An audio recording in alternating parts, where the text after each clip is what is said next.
this is the Cat's Library and I'll be your librarian today. In this video I will continue my series of planning out the characters for my second draft of my Dragon Planet story. Also, the 12th is the 1-year anniversary of this channel and I don't think I'll be able to get a video out on that day, so happy 1-year anniversary! Engage! Chronologically, I'm not sure whether Dahlia is going to meet Glassman or Ari first in the second draft, but I have a clearer idea of who Glassman is than Ari. With the first draft, I rushed everything out without much planning, and so I repurposed this drawing that's on screen into a character. His name was Reginald Glassman, and he was more on the magic mirror side of the original concept, while the character in Dragon Planet was more on the fortune teller side. Maybe Reginald is her father or grandfather. As previously stated, I'm having trouble finding a name for her, but now it is definitively Blaze Glassman. No going back now. I have drawn each main character from Dragon Planet at least twice, though I'm very proud of my second Blaze drawing. I did want to make a sheet for her so that she'd fit into the new lineup though. I used my Dahlia drawing as a reference for the proportions, though I didn't follow it exactly. I keep forgetting whether Glassman's dress is 2 or 3 tiered. I couldn't make 3 tiered work, so I went back to 2.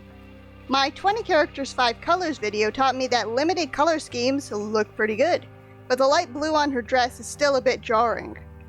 I really don't like change in general, even though it doesn't look terrible. These colors follow Dahlia's low contrast. I think I noticed that cartoon characters tend to have lower contrast while illustration characters have higher contrast. It does tend to make them look more friendly and easier on the eyes for some reason. I'm not sure whether that's just code for that I'm bad at contrast, since most videos I watch say you want to get it up. I made her feet and shoulders way too big at first and had to size them down later.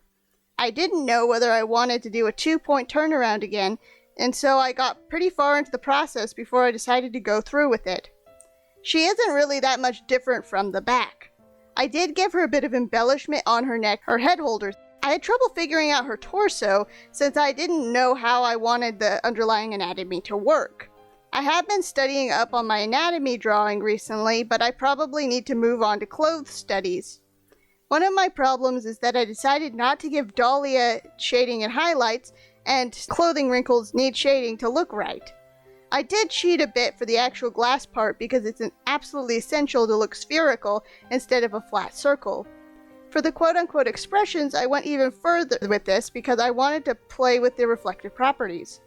For one of them, I did a projection like she's asked a question, and the answer is showing up on her screen. The other was a standard reflection of someone standing next to her.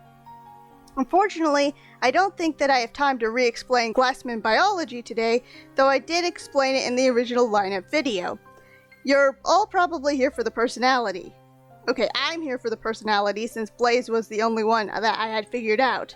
I have no idea why you're here. Leave a comment. Starting with the virtue, I put that she is independently minded. She started a cult by herself even before she got Mike to help her, and in the first draft she was usually the one who made all of the plans. She wouldn't do something just because someone in authority told her to, or conversely someone that she had a relationship with.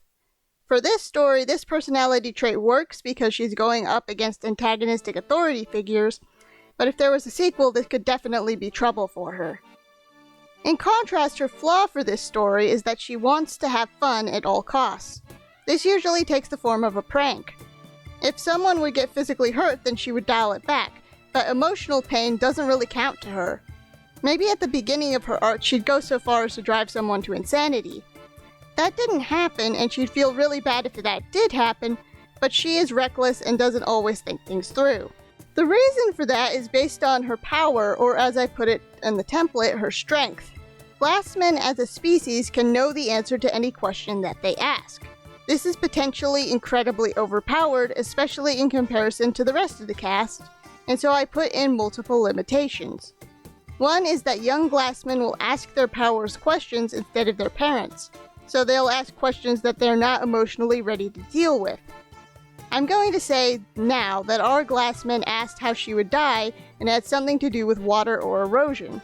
I've been playing around with the idea of aliens and monsters who have different psychological needs than humans while still being empathetic, but glassmen are basically just humans.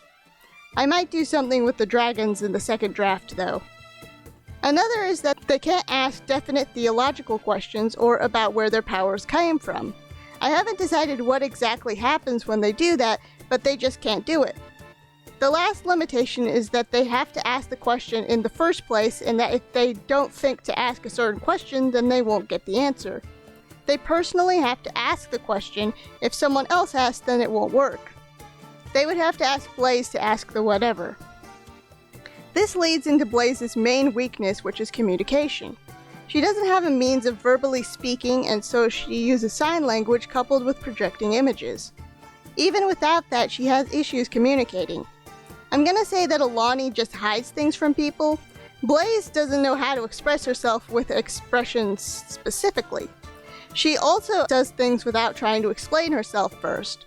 Her culture values mystery, and so she likes to let people come to their own conclusions and doesn't always have the best judgment of what counts as a spoiler and what is actually useful.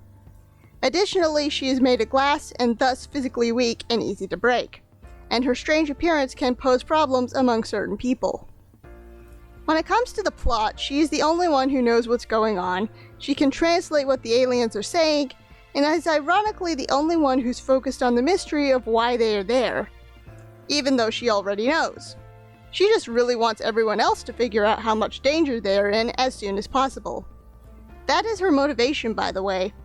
She wants to stay safe, and keep the people she cares about safe. Like Dahlia, this is sort of a selfish motivation and will need to change by the end of the story. So that's the end for Glassman. Next up should be Ari. I'm having trouble deciding on flaws for Ari, which is weird because more often recently those come easier, and I have more difficulty with the strengths and virtues. But the video will be out when it's ready. Goodbye!